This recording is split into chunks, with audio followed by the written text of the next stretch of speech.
मित्रांनो, या आहेत IAS सविता प्रधान. या कधी काळी आपल्या अंतर्वस्त्रांमध्ये पोळ्या लपून खायच्या. परीक्षेला जात असताना एकदा त्यांच्या पतीने बादलीत लघवी करून ती त्यांच्या अंगावर फेकली होती. या महिलेसोबत जितकं वाईट होऊ शकतं तितकं सगळं तिच्या पतीने आणि सासरच्या लोकांनी केलं. सविताला 2 मुलं होतात. लग्नाला 4-5 वर्ष होतात, पण सासरच्यांचा छळ काही थांबत नाही. त्यानंतर एक दिवस सविताने ठरवलं आणि आपल्या दोन्ही मुलांना सोबत घेऊन तिने घर कायमचं सोडलं. ती माहेर जाऊन राहू लागली. आपल्या बहिणीच्या चुलत वहिनीकडे ती राहत होती. पार्लरमध्ये काम करू लागली. जे काही उत्पन्न मिळायचं शिवणकाम करून थोडेफार पैसे साठवू लागली. 2017 मध्ये तिने IAS परीक्षेचा फॉर्म भरला. निकाल लागला आणि पहिल्याच प्रयत्नात तिची निवड झाली. या महिलेची कहाणी तुमचं मन हेलावून टाकेल. मध्य प्रदेशातील एका छोट्याशा गावात राहणारी ही महिला म्हणजे सविता प्रधान.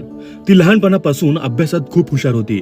आपल्या गावातील 10वीची परीक्षा उत्तीर्ण होणाऱ्या मोजक्या मुलींमध्ये तिचा समावेश होता. तिच्या गावात शिक्षणाकडे फारसं लक्ष दिलं जात नव्हतं, पण सविताने तरीही 10वीची परीक्षा उत्तीर्ण केली. त्यानंतर सवितासाठी एका श्रीमंत कुटुंबातून लग्नाचा प्रस्ताव आला. ज्या घरात तिचं लग्न ठरलं ते आर्थिकदृष्ट्या खूप सक्षम होतं. समृद्ध कुटुंब होतं. सविताचे आई वडील म्हणाले, आमच्या मुलीला डॉक्टर व्हायचं आहे. आम्ही गरीब असलो तरी आमची मुलगी अभ्यासात खूप हुशार आहे. जर तुम्ही तिचं पुढचं शिक्षण सुरू ठेवलं तर आम्ही तिचं लग्न तुमच्या घरी करू. सासरचे लोक म्हणाले, हो, आम्ही सविताला नक्की शिकवू. पण घडलं अगदी उलट. सविताचं लग्न झालं आणि सासरी गेल्यानंतर तिच्यावर मारहाण सुरू झाली. शिवीगाळ, अपमान, मानसिक आणि शारीरिक छळ. जितकं वाईट होऊ शकत होतं तितकं सगळं तिच्या सोबत घडलं.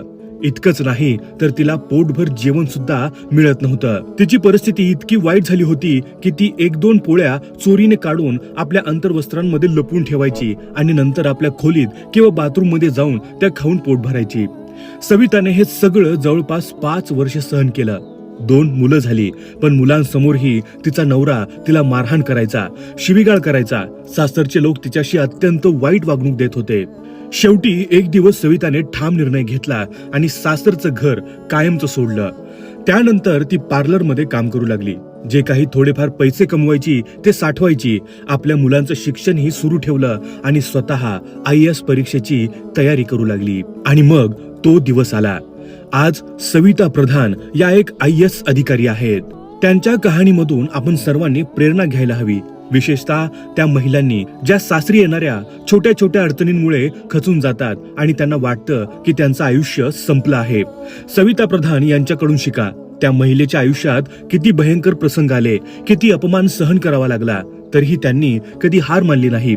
त्या आपल्या स्वप्नांच्या दिशेने चालत राहिल्या.